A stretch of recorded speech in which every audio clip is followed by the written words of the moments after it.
Alhamdulillah wassalatu wassalamu ala Rasulillah wa ala alihi wa sahbihi wa mawalah wa man tabi'ahu huda ila yaumil liqa'illah amma ba'du. Saudara-saudara para mahasiswa program doktor yang saya muliakan, alhamdulillah pada hari ini kita bisa berdiskusi terkait tentang analisis teks. Saya lebih kepada konstruksi Quran ya untuk melihat tema-tema kajian pendidikan Islam. Di slide ini ada bisa dijadikan sebagai acuan saudara dalam menyusun disertasi. Nah, ada teori-teori yang relevan yang kita bisa aneksasi, kita bisa sesuaikan dengan tema kajian disertasi saudara. Misalnya teori tentang psikolinguistik sosial. Ya, teori psikolinguistik sosial. Ini bisa dilihat ya di layar ya. Bisa, Prof. Teori psikolinguistik sosial. Teori ini mempertimbangkan hubungan antara bahasa, pikiran, dan konteks sosial.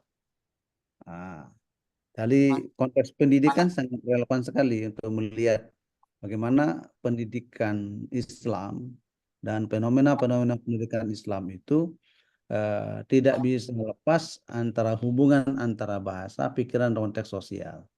Sehingga saudara bisa memperhatikan bahwa teori psikolinguistik sosial ini akan lihat kepada aspek norma sosial, norma yang berlaku dalam masyarakat, seperti norma-norma tentang toleransi antar agama atau pandangan terhadap persoalan kemanusiaan, atau dapat memengaruhi cara individu atau kelompok memahami ayat-ayat Al-Quran. Nah, ini bisa dikontekstualisasikan dalam ya, dunia pendidikan. Yang kedua, melihat persoalan yang kita kaji itu adalah konteks budaya dan religius juga penting dalam penafsiran ayat-ayat Al-Quran. Saudara bicara tentang ayat-ayat pendidikan tentu, atau ayat-ayat atau hadis-hadis tentang pendidikan, kita tidak bisa lepas dari hal mengkontekstualisasikan budaya dan religiusitas. Nah, psikolinguistik sosial ini berusaha menganalisis bagaimana nilai-nilai budaya dan keyakinan keagamaan mempengaruhi persepsi tentang ayat-ayat Al-Quran. Dalam dunia pendidikan juga kan sangat dipengaruhi oleh konteks dan teks budaya atau religius masyarakat. Sehingga di saat kita mengkaji tentang aspek filosofis suatu kajian atau aspek sosiologis suatu kajian, aspek antropologis suatu kajian, aspek edukatif suatu kajian, atau aspek fenomenologis suatu kajian, akan kita temukan relevansinya dengan konteks sosial. Ya, dalam hal ini budaya. Nah, nanti saudara-saudara tergantung kecenderungan saudara dalam melihat fenomena sosial yang saudara sedang kaji dalam dunia pendidikan. Oke. Misalnya dalam dunia akademik misalnya, bicara tentang pengaruh Quran di dalam menginternalisasi nilai-nilai pendidikan. Itu kan tidak bisa kita ya ansih berdiri sendiri menganalisa sebuah kajian itu, tapi harus direlevansikan dengan sosiohistoris, sosiokultural, sosiofenomenis suatu konteks masyarakat. Itu pentingnya kita melakukan pendekatan-pendekatan multi kajian terhadap dinamika-dinamika sosial. Maka psikolinguistik sosial itu menjadi suatu yang sangat penting di dalam melihat persoalan-persoalan yang sedang kita analisis, kita kaji. Misalnya ini kita lihat saja misalnya Pak Samsudin misalnya bicara tentang pengembangan model instrumen teks baca tulis Al-Quran di UIN Mataram. Contoh kasus kajian disertasi misalnya. Ini kan ya akan dilihat persoalan pengembangan pengembangan model. Bicara tentang pengembangan model itu kan harus melihat konstruk sebelumnya, sedang dan akan. Nah, itu pentingnya melihat konteks budaya dan religius itu. Nah, itu salah satu contoh dalam sebuah kajian interdisipliner atau pendekatan kajian-kajian keislaman. Ya, ketiga ada identitas kelompok sosial seperti identitas etnis, agama, politik dapat mempengaruhi cara individu atau kelompok memahami dan menginterpretasikan teks-teks keagamaan. Ya jelas kelompok A akan beda cara menafsirkan. Coba lihat kajian-kajian tafsir itu. Ya, kelompok tafsir Zamakhsyari, tafsir Safir Mu'tazilah misalnya. Dia akan menampilkan pemikiran-pemikiran rasionalnya dalam menafsirkan sebuah ayat-ayat Quran. Ya, karena Mu'tazilah itu dia mengedepankan logika berpikir yang ketimbang wahyu. Ya, kemudian penafsir-penafsir yang notabene ya Ahlus Sunnah wal Jamaah, ya Al-Maturidiyah, Al-Asy'ariyah, ya kemudian eh, paham-paham mazhab, maka akan terlihat corak-corak penafsirannya itu sesuai dengan identitas etnis, agama, dan politik yang mempengaruhi individu itu. Nah, sehingga tidak ada kebenaran yang tunggal sesungguhnya. Ya, kenapa? Karena semua saling mempengaruhi, saling pengaruh dan mempengaruhi. Ya, kebenaran tunggal hanya wahyu Tuhan ya. Hanya Al-Qur'an yang absolut ya sebagai kebenaran tunggal yang dibenarkan berdasarkan konteks wahyu. Begitu juga hadis. Karena Nabi itu la yantiqu anil hawa in huwa illa wahyu yuha. Tapi setelah dia menjadi wahyu, setelah menjadi teks suci, dia tak bisa berdiri sendiri teks suci itu. Ya, tapi dibumikan dia dalam konteks sosiologis, antropologis, fenomenologis, ya, historis, normatif, filosofis, di situ dia. Sehingga nanti pendekatan-pendekatan yang saudara pakai di dalam kajian-kajian keislaman, khususnya dalam pendidikan agama Islam, akan terlihat mewarnai itu. Nah, itu yang ya, disebut dengan teori psikologi linguistik sosial. Kemudian ada keempat aspek pragmatik dalam komunikasi bahasa. Termasuk di sini uh, ilokusi dari penggunaan bahasa. Ya, penggunaan bahasa itu sangat menentukan arah yang saudara akan kaji. Ya, misalnya di saat Pak Samsudin Sirah menggunakan istilah pengembangan model instrumen, ada kata pengembangan. Ya, kata pengembangan itu adalah ya komunikasi bahasa yang harus Anda pahami secara konstruktif. Apa yang Anda pahami dengan pengembangan? Apa yang dikembangkan? Tentang apa yang dikembangkan? Apa model pengembangannya? Apa objek pengembangannya? Untuk apa objek pengembangan itu dilakukan? Nah, dalam hal ini kita sebagai peneliti, sebagai pengkaji harus melihat aspek bahasa yang dipakai, diksi kata yang digunakan di dalam melihat persoalan-persoalan yang sedang kita kaji sehingga kita baru temukan clue atau benang merah dari sebuah kajian itu. Maka pendekatan aspek pragmatik dalam komunikasi bahasa itu menentukan ya apa yang akan disampaikan oleh komunikator, apa yang akan dikaji oleh pengkaji, itu akan diterima ya oleh audiens. Nah, itu aspek bahasa. Contoh misalnya yang lain ya Mbak Tuti Aprianti misalnya. Kajiannya tentang pengembangan model pembelajaran pendidikan agama Islam untuk SMA berbasis exciting challenge. Ref apa ini? Rafte. REPTE, REPTE ya, pemanfaatan learning management system.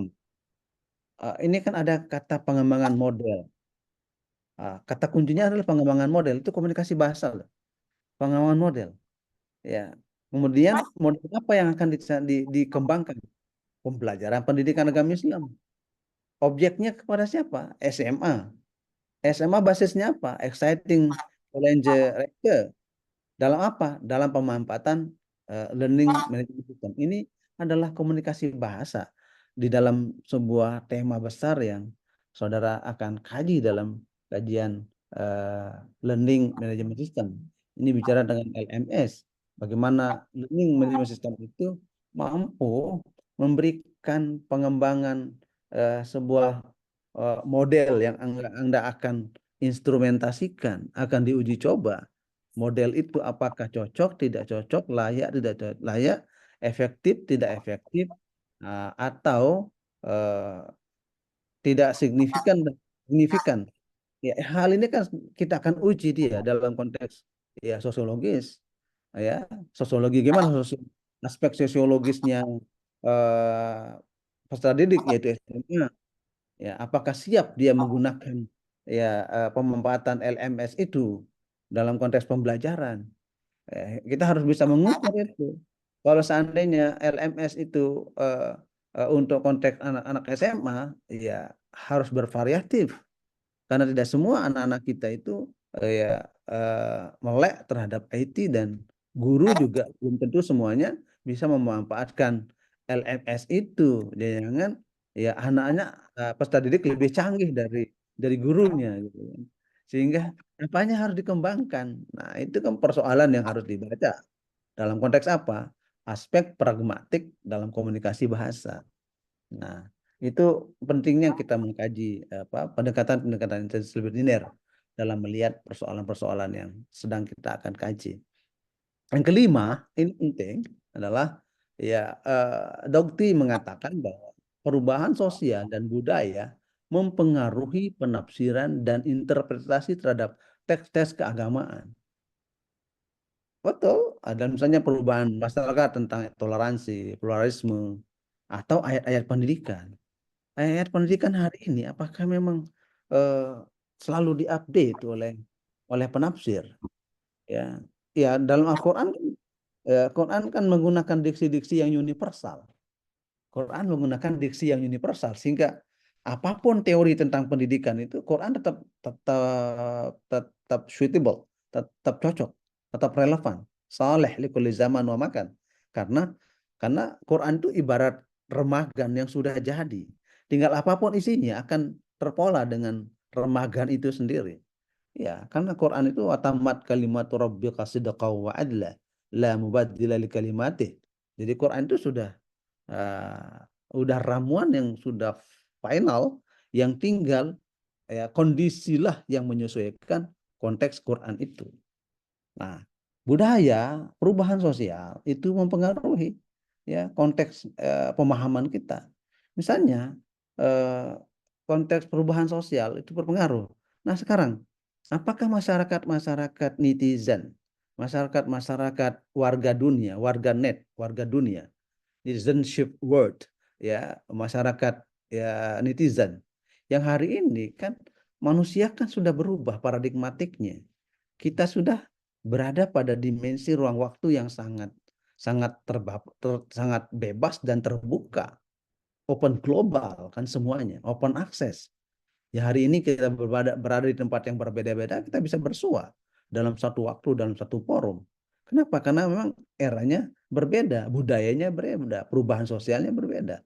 Maka perubahan sosial itu tentu akan berpengaruh terhadap ya teks-teks penafsiran, yang penafsiran itu tidak tunggal, sekali lagi tidak mono, tapi dia bisa menjadi multi interpretatif.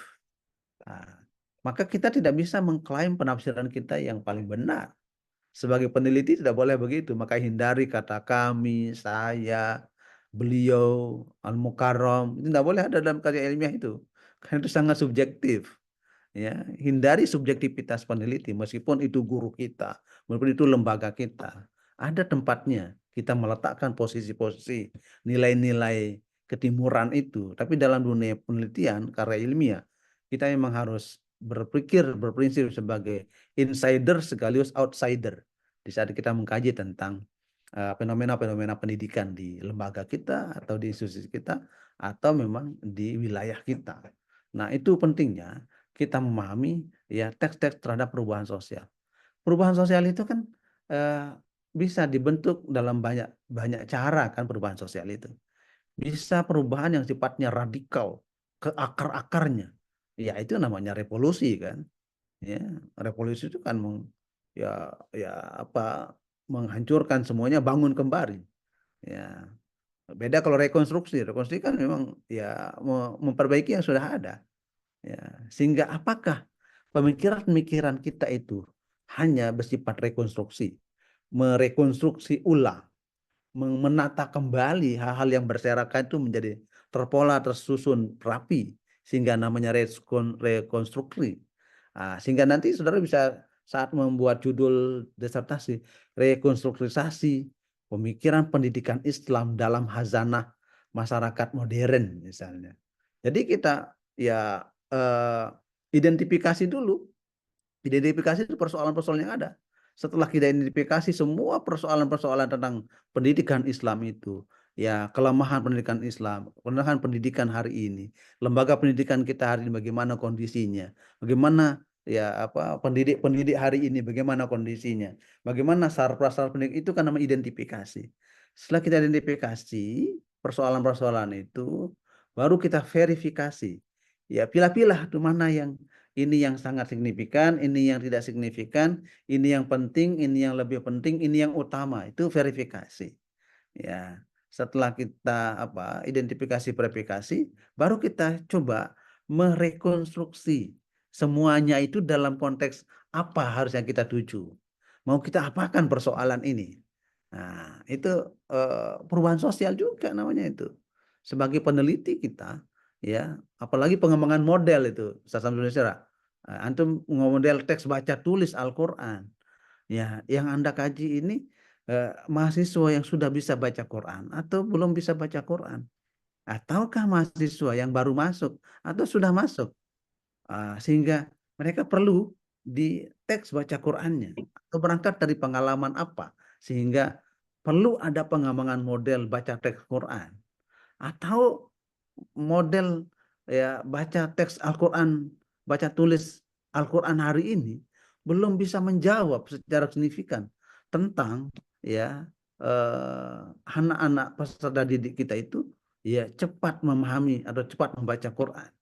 Nah, sehingga kita menemukan tawaran model. Model Batasa misalnya kalau modelnya Pak Dr. Jamaluddin, sang ibu. Ya, model Iqra, ya, model ya macam-macam kan Al-Barqi, model itu kan nama model pembaca, model dalam baca Quran, baca tulis Al-Quran. Nah, kita mau menghadirkan apa dalam konteks itu? Dalam konteks perubahan sosial yang sangat masif hari ini. Itu penting namanya rekonstrukturisasi. Atau sekarang, atau kita mau memperkuat yang sudah ada. Model-model sudah banyak nih. LMS Iya, sudah iya. banyak nih. Sudah banyak. Iya, Atau iya. kita memperkuat. Memperkuat yang sudah ada yang disebut dengan revitalisasi. Nah, misalnya revitalisasi pengembangan model baca tulis Al-Quran misalnya gitu. Atau revitalisasi model pendidikan agama Islam untuk SMA basis LMS misalnya. Nah, itu lebih lebih terukur kita melihat. Kenapa? Yang sudah ada tapi belum kuat, yang sudah ada belum optimal, yang sudah ada punya kekurangan, sehingga perlu penguatan. Maka disebut dengan revitalisasi. Nah, itu kan atau mau mendesain ulang yang sudah ada itu dengan desain baru, redesign misalnya model pembelajaran. Terserah apapun kata kita, tapi tetap pada konstruk ya perubahan sosial.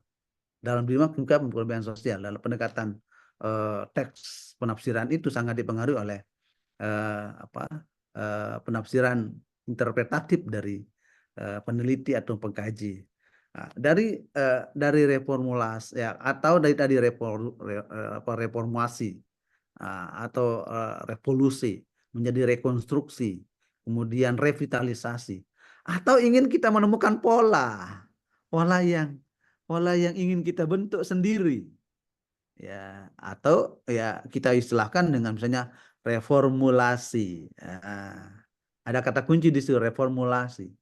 Reformulasi eh, apa saya lihat ya, judulnya Mbak Tuti, reformulasi pengembangan model pembelajaran pendidikan misalnya. Ya, munculkan kata-kata itu biar biar kita tidak terjebak dengan konteks pengembangan ansih gitu loh. Nah, apa kita mau menggunakan rekonstruksi atau reformulasi atau revitalisasi, ya biar kita tidak terkesan membuat baru, gitu loh. Ya, kita ini tidak membuat baru. Kalau pengembangan model ini, ya Anda harus buat model yang baru. Oke. Kalau sebab itu pentingnya kajian-kajian terdahulu kan, yang relevan sehingga kita coba melihat model-model yang lama, yang baru, yang model-model pengembangan itu kira-kira apalagi eh, Dick and Carey misalnya bukan punya model teori model itu, ya Andi misalnya, ya itu kan model-model yang perlu direvitalisasi ya atau rekonstruksi gitu kan, atau kita menemukan ya polarisasi terhadap itu, maka kita menggunakan diksi reformulasi gitu kan. Nah, ini penting, kata-kata bahasa ini akan menentukan arah arah yang kita akan kaji ya. Ya, satu kata dalam sebuah tema disertasi itu sangat menentukan arah yang akan dituju oleh peneliti. Nah, itu eh, aspek kelima ini ya. Bagaimana perubahan sosial itu eh, membentuk pola-pola yang akan dikaji. Ya, sehingga ada apa reformulasi tadi, rekonstruksi tadi, ada revitalisasi tadi. Eh, ada juga yang perlu dilihat dalam aspek perubahan sosial itu adalah ya eh, ada transformasi. Nah, ini kata transformasi ya. Karena transformasi kan transform ya, form itu bentuk. Apakah bentuk itu physically atau non physically? Nah, itu namanya transformasi. Apakah transformasi ini adalah pada aspek budayanya atau non budaya? Ataukah transformasi itu adalah transformasi perubahan kelembagaan? Atau transformasi sistem. Nah, itu teori transformasi sosial. Oke. Ada suatu yang berbeda antara perubahan sosial dengan transformasi sosial. Social change and ya uh, transformation ya change, social transformation, perubahan sosial. Dalam teori ya Jürgen Habermas misalnya tentang ya perubahan struktur sosial, ya, itu akan terlihat apakah struktur pendidikan kita sekarang ini sudah mengacu kepada era digitalisasi atau tidak. Nah, kenapa? Karena kita sedang mengaitkan ya tema-tema klasik, tema-tema lama dalam konteks digital hari ini. Ya, LMS itu kan persoalan digitalisasi, ya. Begitu juga model pembelajaran teks Quran itu juga ya persoalan digitalisasi. Bagaimana mahasiswa memahami konstruk-konstruk ya tema-tema kajian yang sedang kita tawarkan kepada audien, kepada peserta didik. Nah, itu pentingnya kita mencoba melihat tema-tema yang eh, sehari-hari menjadi kajian kita. Ya, itu logika berpikirnya dalam konteks melihat perubahan sosial dan budaya mempengaruhi terhadap penafsiran atau interpretasi kita dalam teks-teks keagamaan. Oke. Eh, Berikutnya ada interpretasi terhadap teks dan nilai-nilai Islam saat ini berada pada ruang kontestasi. Good. Kata kuncinya adalah ruang kontestasi. Setiap peneliti kan pasti berdialektika dengan peneliti-peneliti yang hari ini mengkaji hal yang sama, bicara model ya pengembangan pendidikan, model eh, apa namanya instrumen tes baca tulis, ya kemudian Pak Syarif Hidayatullah apa temanya? Coba saya cek dulu.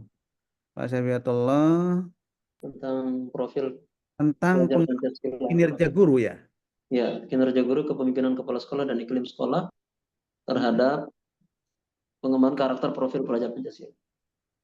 Iya, profil pelajar Pancasila ya. Oke. Apalagi ini kan makhluknya banyak sekali ini. Makhluk yang dikaji banyak sekali ini. Pertama, yang disebut makhluk itu pertama kinerja guru Guru, PAI. PAI, Ini makhluk pertama nih. kepala Kedua, sekolah, kepemimpinan kepala sekolah. Makhluk yang kedua, makhluk iklim, ketiga, iklim iklim sekolah, organisasi. Kemudian yang keempat makhluknya adalah karakter siswa, karakter profil pelajar profil. Pancasila, Kemudian makhluk pelajar. berikutnya adalah pelajar Pancasila. Itu ada 5 kok. 5 makhluk yang saudara akan bedah masing-masing itu dalam kacamata ya pendidikan Islam. Ya, itu artinya bahwa kita tidak bisa eh, eh, tidak berada dalam ruang kontestasi. Ya. Ruang kontestasi itu menjadi persoalan. Kenapa misalnya kinerja guru PAI itu lemah atau meningkat? Pasti ada kontestasi di situ. Ya, kepala sekolah, leadershipnya, ya pasti dia berada dalam kontestasi. Nggak mungkin dia ujuk-ujuk dari kepala sekolah tanpa ada placement test, tanpa ada kelayakan dan kepatutan. Sehingga siapa sesungguhnya yang disebut ya kepala sekolah itu? Siapa yang disebut sesungguhnya sebagai kepemimpinan kepala sekolah? Ya. Kemudian nanti ada persaingan. Yang menjadi kepala sekolah itu harus pernah menjadi guru penggerak. Ini muncul lagi masalah baru ini. Ya, antara guru bersertifikat dengan guru biasa, kemudian guru ya eh, guru penggerak, itu kan sudah akan terjadi kontestasi di situ. Bisa jadi inharmoni. Ya, kenapa? Karena guru-guru yang senior nggak mungkin bisa ikut menjadi guru penggerak karena nggak mampu beradaptasi dengan dunia digital. Ya, kemampuan digitalnya, kemudian IT-nya, ya itu menjadi indikator dia bisa masuk sebagai ya guru penggerak. Nah, itu kontestasi terjadi di situ. Kita sebagai peneliti harus open minded, terbuka semuanya untuk kita kritisi, terbuka semuanya untuk menjadi analisa. Kenapa itu penting untuk dikaji dan dianalisa? Nah, itu yang saya maksud dengan ruang kontestasi tadi. Itu makanya di dalam metode penelitian apa yang disebut dengan kajian terdahulu yang relevan agar kita bisa ya memposisikan posisi riset kita itu di kalangan ada akademik yang lain, di kalangan peneliti yang lain itu posisinya di mana. Ya, sebab kalau nggak kita menemukan posisi kita, misalnya ya kajiannya Mbak Tuti itu posisinya di kalangan peneliti LMS di mana? Apa bedanya? Apakah ada perbedaan atau persamaan? Jika ada persamaan, berarti kita sedang memperkuat teori sebelumnya. Jika ada perbedaan, berarti membantah teori sebelumnya. Nah, di situ letak disertasi itu, ya. Bukan hanya deskriptif, tapi kritik konstruktif. Maka disertasi itu sudah levelnya 8, level 9. Ya, teori belum itu loh. Ya. Jadi kalau ada disertasi bahasa mengetahui itu coret, saya coret pasti. Ya, kenapa? Karena bukan lagi ranah mengetahui kalau disertasi. Karena levelnya level 8, level 9. Kalau mengetahui itu kan ya itu level 1, 2, 3, 4 itu dalam teori belum tuh. Ya. Ya, sehingga dari disertasi itu ya sesuaikan dia dengan rumusan masalahnya. Jika rumusan masalahnya 3, maka gunakan kata-kata yang mengandung unsur ya kriteria yang 8 misalnya merekonstruksi model, mengkaji, menganalisa, mengintervensi, me, ya, menganalisis. Bahkan kata analisa itu juga itu level ke-7 itu. Ya. Level yang ke-8 misalnya mereformulasi, merekonstrukturisasi. Wah, itu ya, merevitalisasi. Karena kata itu menunjukkan arti kekuatan riset yang saudara sedang ya teliti. Ya, itu pentingnya kita memahami ruang kontestasi itu. Oke. Hmm. Nah, coba ini perhatikan 4 model keragaman manusia ini. Sebagai sebagai kita sebagai peneliti harus tahu itu. Ya, apapun dia, apapun persoalan yang sedang kita kaji, mau bicara tentang ya profil pelajar Pancasila, atau ingin kita belajar tentang pemanfaatan learning management system, ataukah dalam konteks pengembangan model instrumen gitu ya. Ya. Oke. Kalau Pak Ano, siapa tadi yang anu, satu lagi Pak Zainal ya? Pak Ya, Aziz. Azizur Rahman. Azizur Rahman. Pak Aziz kan bicara tentang dewesternalisasi. Nah, ini kan keren itu. Ya. Nggih, Pak Prof. Nah, itu bicara tentang dewesternisasi pendidikan Islam. Studi analisis pemikiran kritis Said Muhammad Naqib Al-Attas dan Ismail Raji Al-Faruqi. Nah, ini studi komparatif, studi tokoh ya kan? Bicara tokoh. Nggih. Tapi kemarin ada yang direvisi sedikit kemarin. Ada Hmm. ditambahkan kemarin sama Prof Iwan. Tambahannya itu formulasi, komparasi, dan kontribusi terhadap konstruksi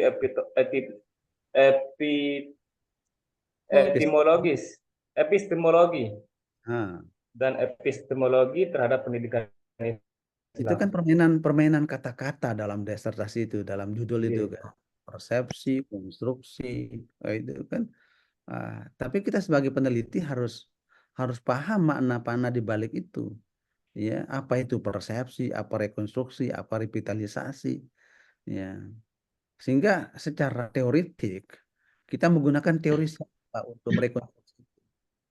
Ya, misalnya westernalisasi, ya. Western itu apa itu western? Barat ya. Iya. Kalau masukkan D jadi apa itu? Memisahkan sebaliknya, Ah, memisahkan pengaruh barat. jadi berarti kalau dewesternisasi lawanannya apa? Westernisasi. Hah? Westernisasi Nggih. atau externalisasi? West Western. and East. West and East. West kan barat nih. Nggih. Kalau timur, Timur. East. Easternisasi. Easternisasi gitu ya. Easternisasi. Nah, sama kayak apa peneliti barat tentang Islam disebut peneliti barat tentang Islam. Apa? Orang barat mengkaji tentang Islam, tentang ketimuran disebut Orientalis. orientalis. Orientalisme. Orientalis. Kalau kita orang timur mengkaji barat disebut oksidentalisme. Oksidentalisme. Oksidental. Jadi kalau kita Oksidentalisme. kita orang Indonesia mengkaji barat atau orang timur tengah bicara tentang barat, itu namanya oksidentalisme. Kalau orang barat kaji timur namanya orientalis. Kalau kita mengkaji timur barat ya west and east ya, maka ada westernalisasi dan externalisasi gitu. Apapun bahasa yang baku yang kita pakai ya dalam melihat kajian-kajian kita itu. Apalagi ini makhluknya ya kajian tentang studi tokoh banyak ini. Ya, bagaimana persepsi, konsepsi, apalagi tadi dalam pertemuan epistemik dari dua tokoh, ya dua tokoh kontribusinya terhadap konstruksi epistemologi pendidikan Islam. Seberapa besar pengaruh pemikiran ya Syed Muhammad Naqib Al-Attas dan Ismail Raji Al-Faruqi dalam melihat epistemik pendidikan Islam. Nanti pertanyaannya kenapa epistemik tidak ontologis atau aksiologisnya? Itu kan pertanyaan lagi. Ya, tangan lagi yang harus ya peneliti harus singgung juga dikit. Kenapa? Nggak mungkin hanya epistemik saja kan? Konstruk epistemik bukan hanya persoalan norma-norma pendidikan saja, tapi kan ada objek kajian pendidikan, ada manfaat dan nilai pendidikan yang harus dinilai. Apakah selama ini pemikirannya Raji Al-Faruqi dengan Naqib Al-Attas itu hanya persoalan epistemik saja, pengertian-pengertian pendidikan Islam yang sudah mewarnai alam jagat raya pendidikan Islam di Indonesia atau di dunia. Ke situ akan saudara dikejar nanti oleh peneliti. Nah, coba lihat dari berdasarkan itu ada 4 model keberagaman manusia, sehingga kita bisa lihat Rajab Noqeb Al-Atas, kemudian Al-Faruqi, kira-kira beliau pada segmen apa? Begitu juga dalam guru, segmen apa? Begitu juga dalam mahasiswa, segmen apa? Ya, ya, dilihat itu semua dalam konteks pendidikan dan penelitian. Maka bisa kita lihat di sini ada subjektivitas. Subjektivitas itu yang disebut dalam konteks al-af'al lahu asyasi. Oke. Ini di dalam konteks subjektivitas. Oke. Ada akal di situ. Ada al-akal, al-lahutu asyasi. Ada al-akal gitu ya. Ada subjektivitas, ada semangat subjektivitas seseorang dalam melihat persoalan-persoalan yang dikaji. Kalau subjektivitas itu pasti berangkat dari keyakinan. Oke. Pertanyaannya kenapa Anda Islam? Ya karena memang orang tua saya Islam. Nah, itu subjektivitas sudah itu. Ya, seringkali kita meneliti itu berdasarkan subjektivitas. Kenapa kan Anda mengkaji tentang Lombok? Ya, karena saya orang Lombok, Pak. Nah, ya, jadi subjektif banget itu. Karena saya orang Lombok, kemudian ya kita klaim diri kita sebagai peneliti karena orang Lombok. Itu ya tanda kutip ya tidak ilmiah meskipun itu benar. Kenapa? Karena ada ranah subjektif di situ. Ya, misalnya kenapa Anda mengkaji tentang mahasiswa UIN? Ya karena saya dosen UIN Mataram. Nah, itu Pak Samsudin Sirah. Nah, itu subjektif. Efisiensi Efisiensi gitu. bahasa Nah, efisiensi anggaran dan dana gitu ya. efisiensi dan efektivitas. Ya, itu maka model manusia itu kan bisa muncul kayak model yang ini, model subjektivitas tadi gitu ya. Di saat kita mengkaji sebuah fenomena-fenomena sosial. Nah, karena subjektivitas itu lahir dan berkembang dari keyakinan seseorang, maka kita perlu ilmiahkan. Perlu kita ilmiahkan. Ya. Misalnya, kenapa Anda mengkaji tentang baca tes di UIN Mataram? Ya. Itu subjektif memang, subjektif. Pertama tadi subjektif dengan alasan apa? Ya, efektivitas. Efektivitas. Maka kita harus pertegas dia di mana dia mempertegasnya? Di setting penelitian. Di situ kita mempertegas.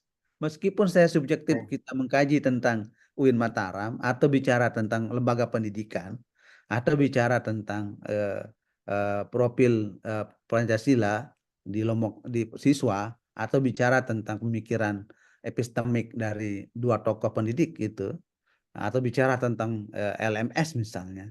Tapi kita ya memberikan penekanan pada setting penelitian. Penelitian ini ya dilaksanakan di UIN Mataram, di mahasiswa Mataram disebabkan karena faktor internal eksternal.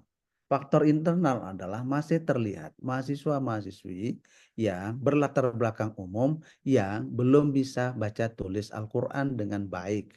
Kemudian secara eksternal perlu ada model-model baru sebagai penguat di dalam membaca model Quran yang teks yang lebih akurat dan lebih meaningful.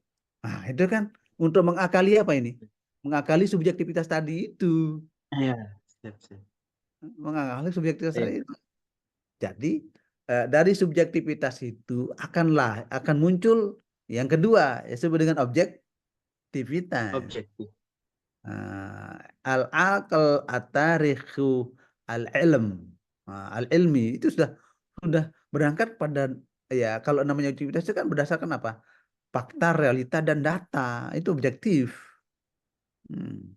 Jadi fakta data ya dan realita itu yang kita kaji melalui pendekatan metodologis, ya, pendekatan historis, pendekatan sosiologis, antropologis. Untuk apa? Untuk menambah ya keyakinan tentang data yang kita peroleh itu berangkat dari instrumen-instrumen ya, penelitian. Maka akan muncul di situ kan paradigma-paradigma yang disebut dengan paradigma keilmuan kan, ya, keilmuan yang berangkat dari subjektivitas, ya, yang berangkat dari aspek objektivitas. Maka dari aspek objektivitas itu kan muncul ya aliran-aliran pengetahuan kan, aliran pengetahuan yang sangat beragam gitu ya, pengetahuan yang berangkat dari ya berdasarkan logika berpikir ya, ya hanya dia mengandalkan panca indera semata ya, itu kan empirisme kan gitu, lahir empirisme ya, dan seterusnya dalam pola-pola pengembangan keilmuan itu. Oke. Ini yang disebut dengan objektivitas. Di sini penjelasannya, objektivitas ya itu berangkat dari sebuah keyakinan ilmu. Nah, coba dalam Quran misalnya, ya ma'syaral jinni wal ins, ini istata'tum min aqtaris samawati wal ard. Ini istata'tum an tanfuzu. Min ini istata'tum an tanfuzu min aqtaris samawati wal ard. Tampuzu la tampuzuna illa bisultanin. Nah, di dalam kajian-kajian tafsir klasik maupun kontemporer, sultan itu kan kekuasaan, power. Sekarang power yang paling kuat hari ini adalah ilmu pengetahuan, teknologi. Gitu. Quran menggunakan diksi sultan. Ya. Kenapa sultan? Itu karena itu kekuatan. Karena kekuatan itu multi tafsir tentang kekuatan itu. Kekuatan ekonomi, kekuatan budaya, kekuatan politik, kekuatan teknologi, ya itu yang akan bisa ya mempengaruhi alam jagat semesta ini, gitu. Nah, harus melalui pendekatan-pendekatan objektivitas berdasarkan kerangka saintifik, ya, sehingga dalam sebuah kajian-kajian keilmuan itu sangat dipengaruhi oleh dinamika-dinamika sosial yang terjadi dalam realitas sosial konstruktivisme dalam hal kajian-kajian Islam, terutama dalam pendidikan-pendidikan Islam. Oke, itu objektivitas. Misalnya kalau Menteri Agama kita dulu Mukti Ali misalnya menyebutnya yang namanya objektivitas itu kan adalah scientific doktriner. Yang istilah beliau adalah scientific cum doctrinaire atau objektif cum subjektif. Itu teori beliau itu. Ya. Teori-teori inilah yang akan saudara hadirkan nanti dalam disertasi. Ya. Samsudin Syirah, apa teorinya? Apakah berbunyi seperti ini? Gitu kan? Gunakan apa? Temukan teori-teori yang singkat-singkat kayak gini loh. Hingga orang baca, orang mengenal. Kayak sederhana kan, scientific cum doctrinaire. Ya, itu kan teori yang sangat familiar untuk bisa dikembangkan oleh siapa saja. Dan teori ini kan tidak bakok pada posisinya, tidak kekal pada posisinya, pasti kan akan berubah sesuai dengan situasi dan kondisi. Ya, sehingga teori ini tidak berdiri sendiri dalam ruang waktu dan tempat yang hampa, tapi dia berdialektika dengan situasi dan kondisi. Bisa jadi teori ini relevan hari ini, tapi 10 tahun yang akan datang belum tentu relevan kembali. Kan begitu seterusnya dalam mengkaji ya tema-tema kajian itu. Oke. Nah, ini yang disebut dengan scientific. Misalnya kan misalnya ya menyebut ya sebutan dengan ecclesiastical fight. Ya, itu religious fight atau ya cenderung bagaimana mempertahankan rasionalitas keagamaan pada diri masing-masing. Nah, sehingga objektivitas itu kan bisa saja objektivitas itu berangkat dari rasionalisasi, rasional. Bagaimana sesuatu itu kita rasionalisasikan? Ya, apakah rasional atau irasional, logik atau illogic, ya, dalam sebuah kajian yang kita sedang kaji. Nah, itu pentingnya kita coba mengkaji hal-hal ini dengan baik dalam sebuah kajian empirik yang bisa saja ya kita sebagai peneliti harus sekali lagi objektivitas itu sangat ditentukan, ya, sangat menentukan arah dari kajian kita sendiri. Kemudian yang ketiga, model keberagamaan itu dan itu mempengaruhi ya perubahan pola pikir dan struktur ya, dari kajian yang dikaji oleh peneliti adalah intersubjektivitas, intersubjektif. Nah, ini al-jadid, al-isti'la, itu namanya intersubjektivitas. Oke. Kalau subjektif, penjelasannya ya, kalau model-model keberagamaan subjektif tadi, misalnya ya normatif, ya biasa-biasa saja, normatif gitu. Kalau bicara tentang pemikirannya Al-Faruqi, ya normatif saja, biasa saja. Al-Faruqi sebagai tokoh pendidikan Islam menawarkan teori tentang ya konstruk pendidikan Islam di lembaga. Ya itu normatif, norma. Ya itu bagaimana maksudnya normatif itu? Model ini memandang dan melihat keberagaman orang atau kelompok lain lewat kacamata keagamaan yang dimiliki sendiri, tidak lewat kacamata yang dibiasakan oleh pengikut agama lain. Pandangan normatif ini seringkali bersifat dogmatis teologis. Nah, kalau normatif subjektif ini biasanya sifatnya dogmatis teologis. Apa yang kita yakini itu keyakinan benar diri kita sendiri. Ya, ya tidak bisa kita ya, salahkan diri kita sendiri tentang keyakinan kita sendiri. Karena itu memang sesuatu yang sudah inner, sudah menjadi keyakinan diri kita masing-masing. Itu normatif. Misalnya dalam ungkapan pandangan normatif ini ya bahwa keberagaman yang ia atau mereka miliki sajalah yang paling berharga. Ya, misalnya dalam konsep Quran misalnya inna dina indallahil Islam. Sesungguhnya agama yang benar di sisi Allah itu adalah Islam. Itu namanya dogmatis teologis. Dogmatis teologis. Keyakinan bahwa kita agama Islam lah yang paling benar menurut kita, ya, menurut Allah, menurut kacamata yang kita yakini. Ya, tapi keyakinan kita itu jangan menutupi ya untuk tidak menerima keyakinan itu.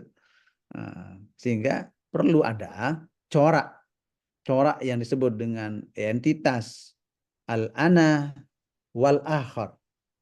Ana wal akhar. I and you. Nah, itu teori I and you itu. Ana wa nahnu. Anna wa hum. Nah, itu kan teori-teori yang harus dibangun di dalam sebuah kajian-kajian keagamaan atau pendidikan Islam. Oke, ya itu yang normatif. Yang kedua adalah involvement. Ya, ada sifatnya keterlibatan penuh. Keterlibatan penuh ini ya keberagamaan subjektif memiliki ciri adanya keterlibatan penuh. Bagaimana ini bisa dituntut oleh para dai, pemberi atau penyampaian kabar atau ajaran penegak sama. Di situ adalah ada konteks unsur fanatisme, unsur asabiyah atau ta'assuf yang menyebabkan kita yakin terhadap sesuatu itu. Oke, kalau saya tanya sekarang, ya Pak Syarif Hidayatullah, Anda mengkaji tentang profil Pancasila itu kenapa? Ya, bicara tentang profesi guru, kenapa? Kenapa bicara tentang leadership sekolah-sekolah? Iya, memang hari ini saya bekerja di situ. Hari ini saya menjadi petugas di situ. Hari ini saya sedang ya mencari pola agar saya nyaman ya dalam bekerja dengan model yang saya tawarkan agar bisa dimanfaatkan oleh orang lain. Itu kan ada involvement di situ. Ya, ada keterlibatan orang lain. Ya, ada keterlibatan penuh orang lain sehingga kita bisa mengkaji segala sesuatunya berdasarkan pada kontekstualisasi itu sendiri.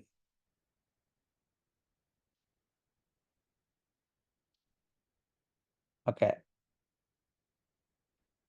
Nah, itu yang berikutnya. Nah, yang ketiga, saudara-saudara, ada yang disebut dengan insider. Nah, pengamatan dari dalam, insider. Nah, model keberagamaan subjektif itu bercorak normatif yang dengan sendirinya akan membawa kebiasaan pemeluk agama atau melihat realitas keberagamaan di luar diri dan kelompoknya dari sisi dalam ajaran agamanya sendiri. Itu insider.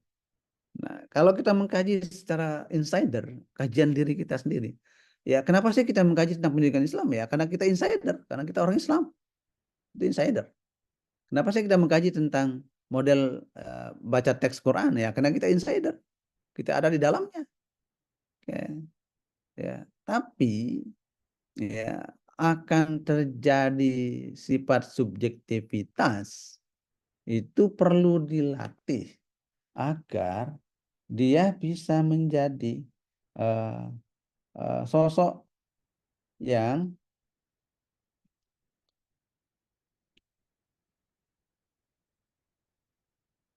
sosok peneliti yang insider sekaligus dia bisa menjadi kelompok orang luar, the other. Ya, bisa menjadi bisa bergaul, menerima paham dan pemikiran orang lain. Itu the other. Lawan perspektif, lewat perspektif outsider tentu. Ya, nanti saudara di dalam menentukan populasi, kira-kira siapa yang memahami objek kajian saudara, tema kajian saudara, siapa yang saudara kaji, maka kita pilah, tentukan siapa informan atau responden kita, baik yang dari luar maupun yang dari dalam, agar dia link and match, ada kecocokan data dalam melihat sebuah fenomena kajian yang sedang kita teliti. Nah, dengan sebab itu akan menggunakan seperangkat teori, pendekatan, perspektif, metode, data, dan seterusnya. Kalau kita sudah berangkat dari konsep insider yang dimana sifat normatif, objektif, subjektif itu akan dikalahkan oleh peneliti atau orang yang sudah bisa menerima orang lain, the outsider, the other, dengan segala konsekuensinya. Nah, yang keempat, ciri dari subjektivitas itu adalah certainty, pasti, qat'i, absolute, sesuatu yang certain, Ini kalau ilmu pengetahuan itu kan tidak sifatnya qat'i, Ilmu pengetahuan itu tidak bersifat qat'i, tapi dia probability, serba kemungkinan. Maka penelitian kita ini kan serba kemungkinan.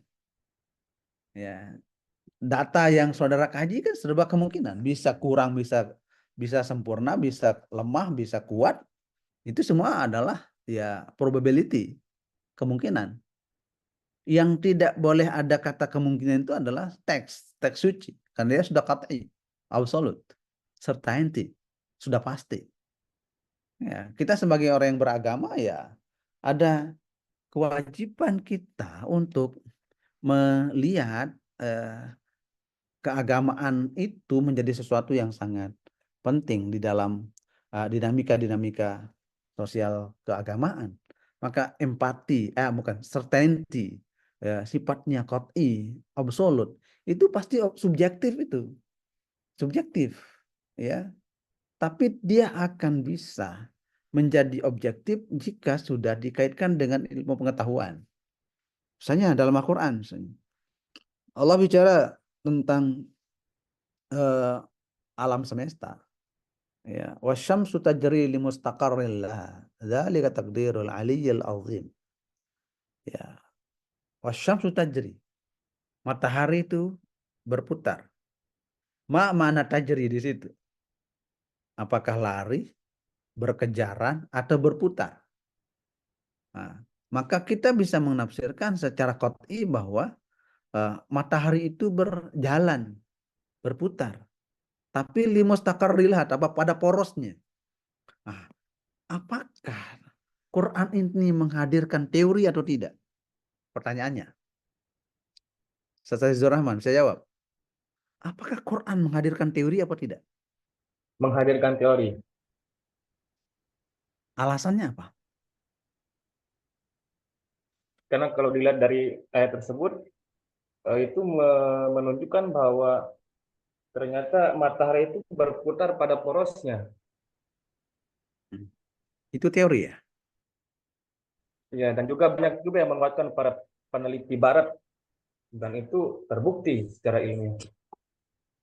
Iya, berarti Al-Quran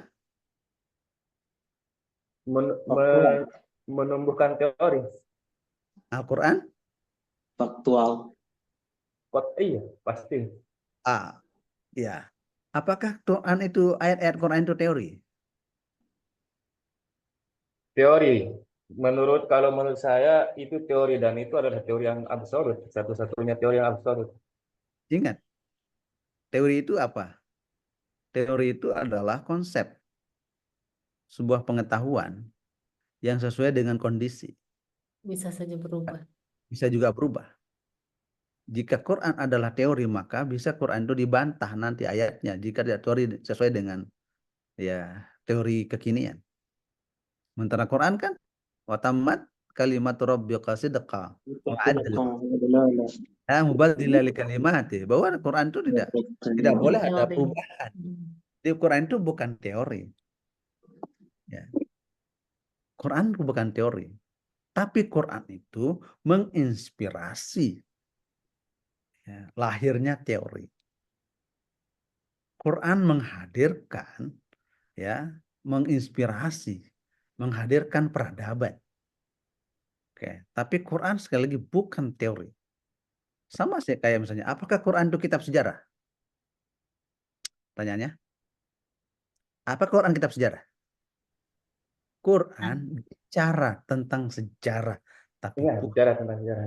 bukan Bukan kitab kitab sejarah. sejarah, bukan buku sejarah, tapi juga bicara tentang sejarah. Kalau seandainya Quran itu buku sejarah, apakah masih ditemukan artefaknya? Iramazatil Imad, di mana dia itu? Di mana artefak Iramazatil Imad itu? Orang Iram. Nah, tapi Quran bicara tentang sejarah. Nahnu naqussu alaikumul qasas. Kami ceritakan tentang kisah-kisah.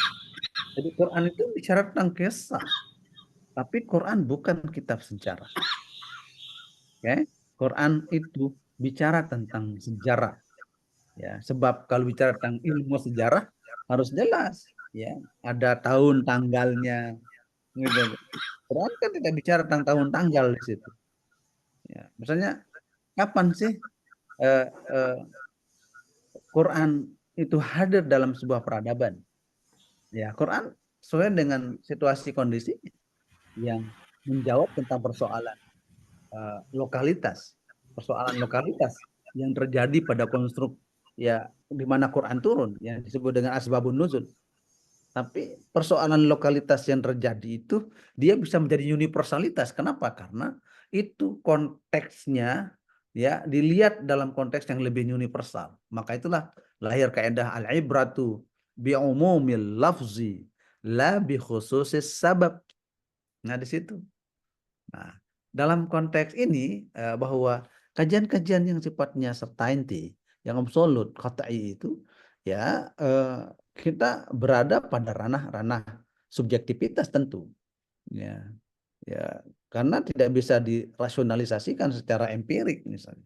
Nah, tapi kalau pengetahuan itu, riset-riset pengetahuan itu semuanya adalah sifatnya probability.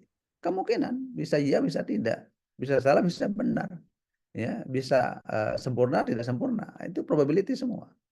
Nah, tapi dalam konteks kita sebagai peneliti, tentu probability ini akan kita uji di lapangan sebagai sebuah kajian yang menarik untuk dikaji secara konstruktif. Oke, selanjutnya kelima, ada yang disebut dengan apologis defensif. Nah, ini teori-teori yang bisa saudara kembangkan. Apologis defensif. Apologis defensif ini ya adalah literatur keagamaan yang dihasilkan dari model keberagamaan subjektif.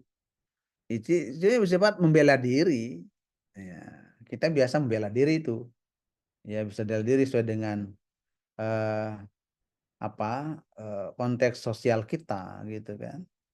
Nah, sesuai dengan realitas yang kita miliki, ya, sesuai dengan kondisi yang harus kita kaji di dalam kajian-kajian ini. Tapi apologis defensif itu, ya kita sebagai peneliti tentu harus berapologis, harus membela diri, ya tidak bisa serta-merta misalnya diberikan kita A, B, C, D oleh penguji, ya lantas kita diam tanpa ya ada defensif. Ya penting kita sebagai peneliti ya mencoba melihat diri kita sebagai peneliti misalnya.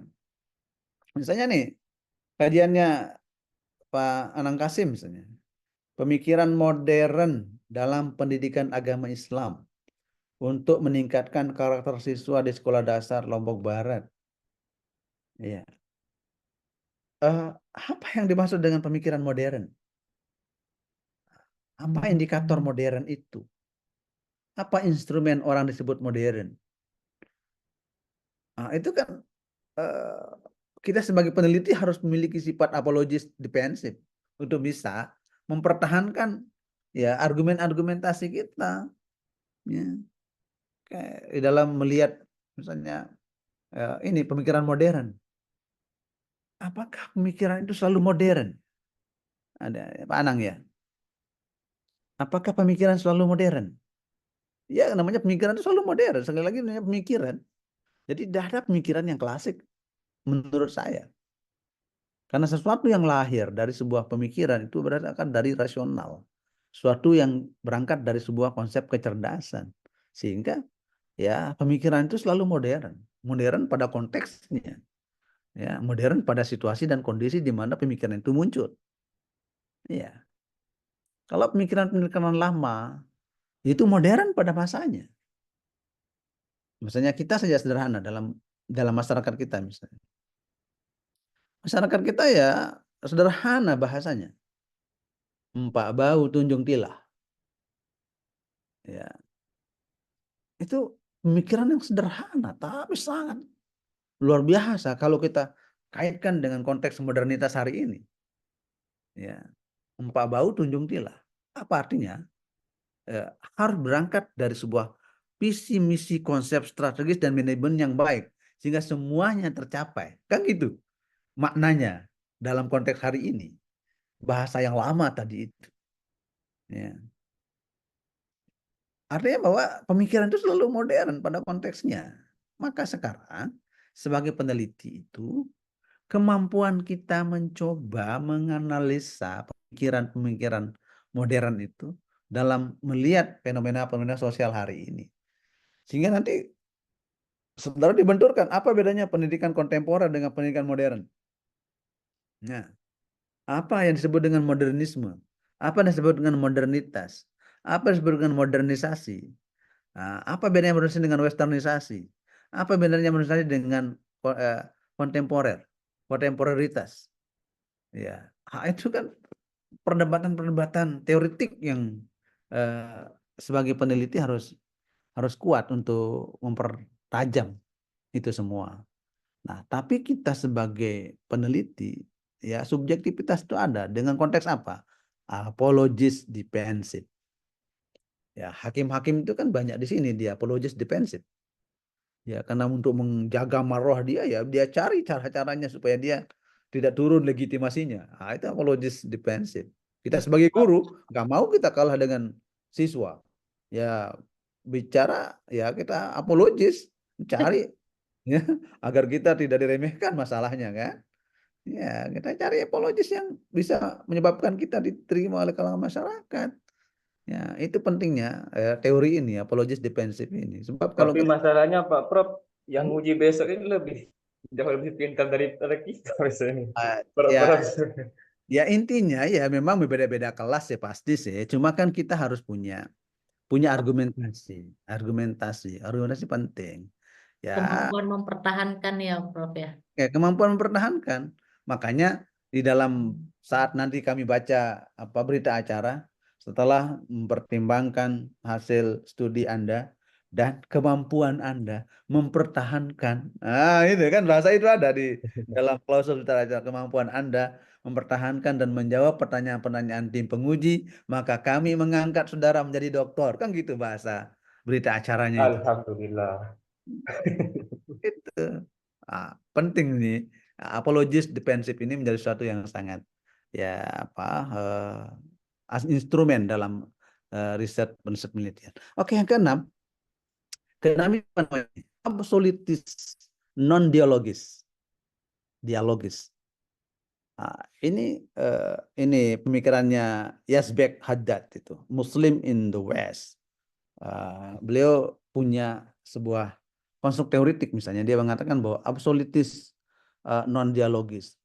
Ini maksudnya apa? Akumulasi pola pikir dan sikap keberagamaan subjektif adalah terbentuknya sikap mental keberagamaan manusia yang rigid, keras, absolut.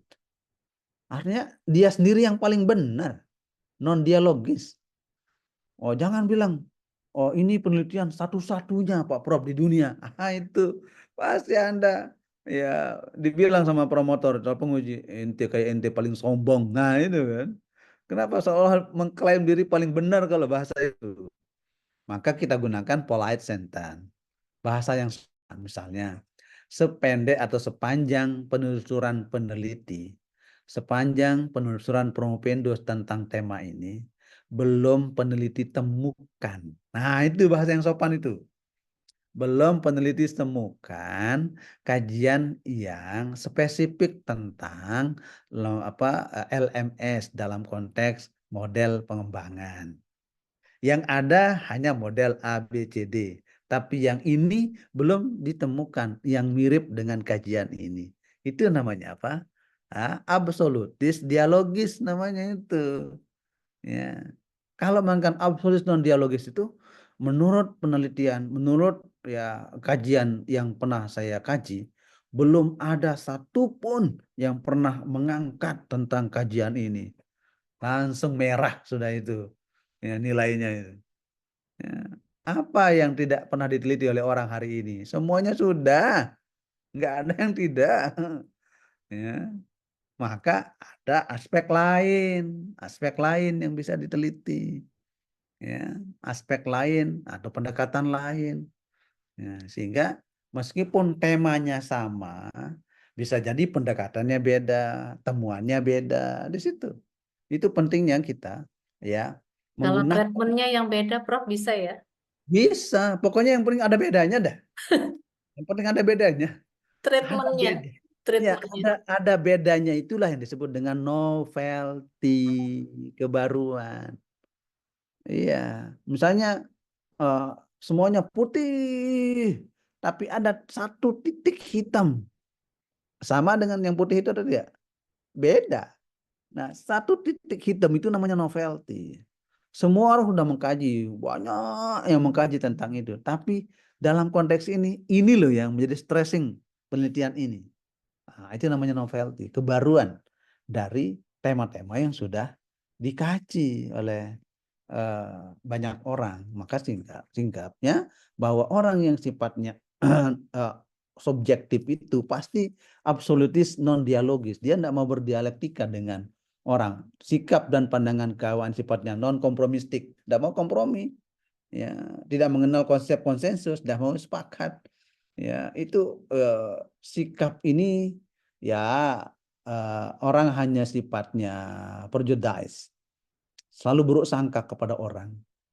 Ya, dalam pemikiran Islam, dalam kajian-kajian Islam itu penting untuk kita hindari absolutis non dialogis ini. Kenapa? Karena akan muncul pemahaman-pemahaman yang radikal, paham-paham yang paham-paham salafi, yang haraki, yang jihadi itu, yang kebenaran hanya di mata dirinya sendiri, di mata orang lain tidak ada kebenaran, gitu kan. Nah, ini sifat subjektivitas seseorang, dan peneliti tidak boleh melakukan sikap itu. Kemudian yang ketujuh, Ada yang disebut dengan radikal militan ekstrim. Ya, itu corak juga, corak pemahaman ya.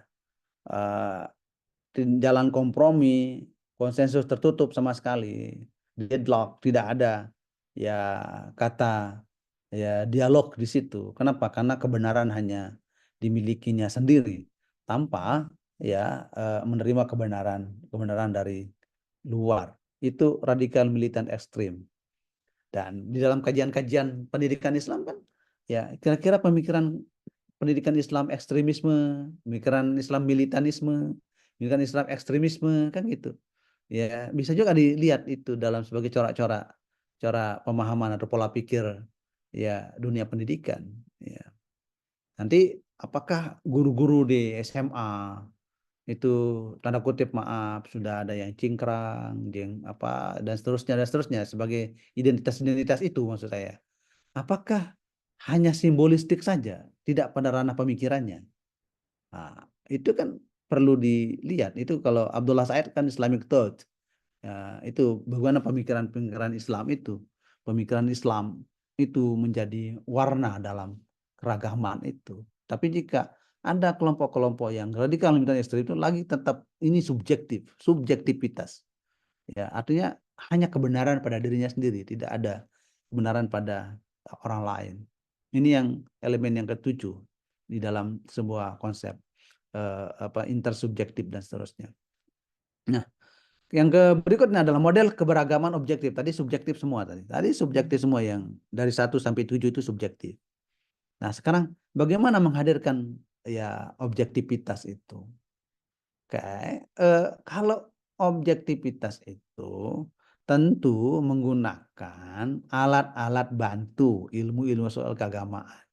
Ada social science of religion, ada sosiologi agama, antropologi agama, sejarah agama. Itu akan menghadirkan pemahaman yang objektif, tidak monodisiplin. Ya, kalau monodisiplin hanya satu kacamata kita lihat, hanya kacamata kuda saja, ya, maka pasti subjektivitasnya lebih tinggi. Tapi kalau kita sudah menggunakan kacamata ya pendekatan lain, ya pendekatan interkoneksi, interseksi, integrasi keilmuan itu akan menghadirkan pemahaman yang objektif yang tidak ada pada konstruk pemikiran yang monoteis atau monolog ya, monodisiplin. Nah, itu yang perlu diperhatikan ya. Oke, kita dengar azan dulu nggih. Mbak Tuni di anu dulu Siap, rekaman ya. siap. Stop dulu rekamannya, nanti lanjutkan. Pendidikan. Kita bicara tentang pendidikan, apalagi pendidikan tentang sistem, maka kita bicara tentang media. Saat kita bicara tentang model, maka kita tidak bisa berdiri sendiri dengan pendekatan model, tapi ada aspek-aspek lain yang menyebabkan kajian itu menjadi lebih kuat. Kak, di dalam hal melihat keberagaman objektif itu harus berangkat dari sebuah fenomena-fenomena sosial.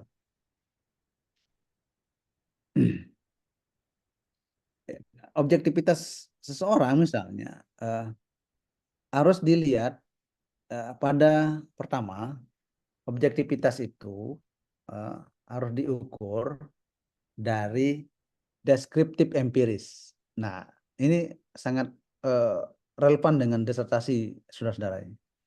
Bahwa para peneliti menjelaskan apa adanya tentang gambaran itu. Ya, itu namanya deskriptif empiris. Oke. Kita menjelaskan apa yang terjadi, apa yang kita lihat, apa yang kita rasakan. Nah, itu yang namanya disebut dengan deskriptif empiris. Di situ ada peneliti menggambarkan apa adanya utuh tentang sesuatu yang kita kaji. Nah, nanti kekuatan riset kita di situ, di deskriptif empiriknya. Yang kedua, untuk menghadirkan objektivitas itu dibutuhkan detachment. Detachment itu adalah berjarak dari objek peneliti. Kita menjaga jarak. Ya, meskipun saudara, ya, saudara tetap saudara. Kalau ada penelitian beda, ya, atau lembaga, itu yang disebut objektivitas. Kita menjaga jarak. Nah, di mana kita tidak berada pada posisi ya insider, tapi kita sudah berada posisi outsider di situ. Itu namanya menjaga jarak, detachment. Untuk menghadirkan sebuah objektivitas itu kita detachment, menjaga jarak agar apa yang kita kaji, apa yang kita teliti itu betul-betul objektif.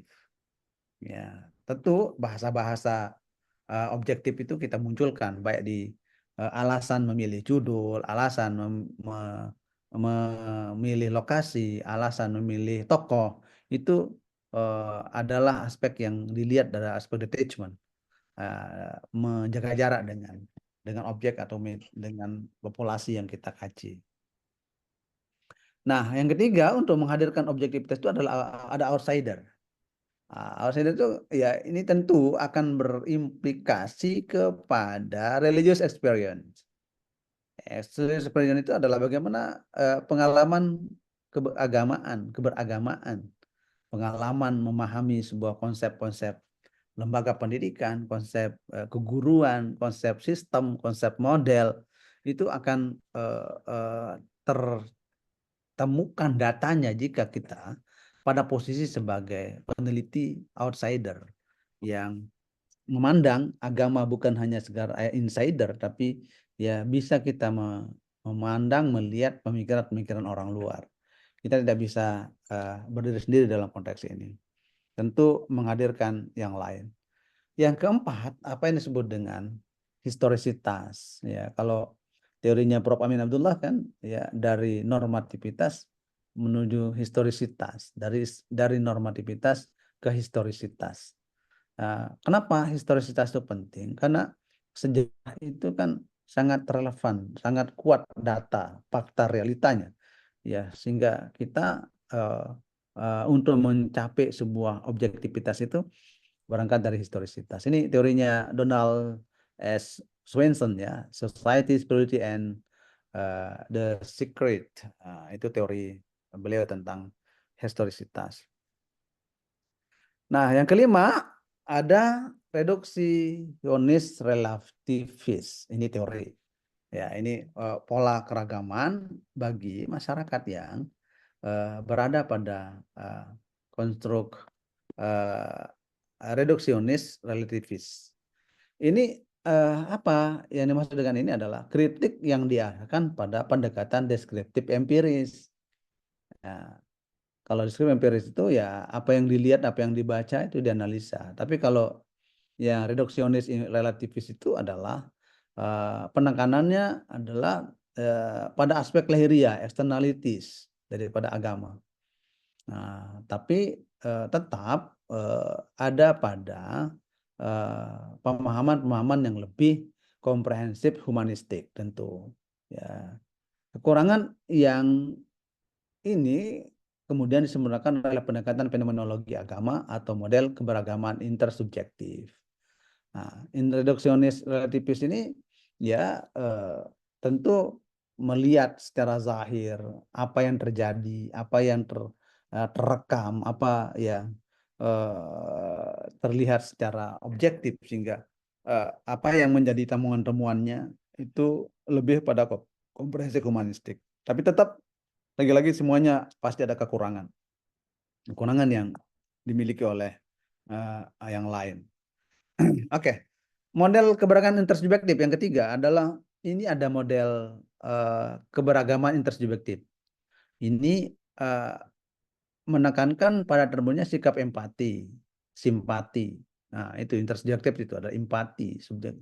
Ya, ada empati, ada simpati. Beragama itu memang ada empati dan simpati. Meneliti juga ada empati, ada simpati. Menulis juga ada empati, ada simpati di situ. Tapi ini berhubungan dengan psikologi ya peneliti atau peneliti psikologi penganut agama ya. Yang di situ ada titik tengah antara dua kutub keberagaman subjektif dan kutub keberagaman yang ekstrim. Maka dalam intersubjektif ini adalah menawarkan ya bukan hanya menawarkan nalar I and you tapi juga we, kita. Nah, itu intersubjektif. Bisa kita meneliti tentang A, ya kita pahami A itu juga dalam dimensi B, B juga dalam dimensi C dan seterusnya. Itu namanya intersubjektif. Semuanya saling memahami dan saling memasuki sehingga kajian yang kita teliti itu dia bisa menjadi sesuatu yang sangat ilmiah. Kemudian intersubjektif itu ada cirinya, ada empati dan simpati. Tentu sebagai peneliti ada insider outsider di situ. Kemudian yang kedua inklusif partnership dialogis. Ya, sebagai peneliti atau pengkaji pasti ada ya inklusif partnership dialogis. Keberagamaan ini bersifat dialogis, partnership bersama, partisipatif, inklusif, terbuka. Jadi tidak mudah orang, apalagi kelompok untuk sampai ke taraf atau makam ini.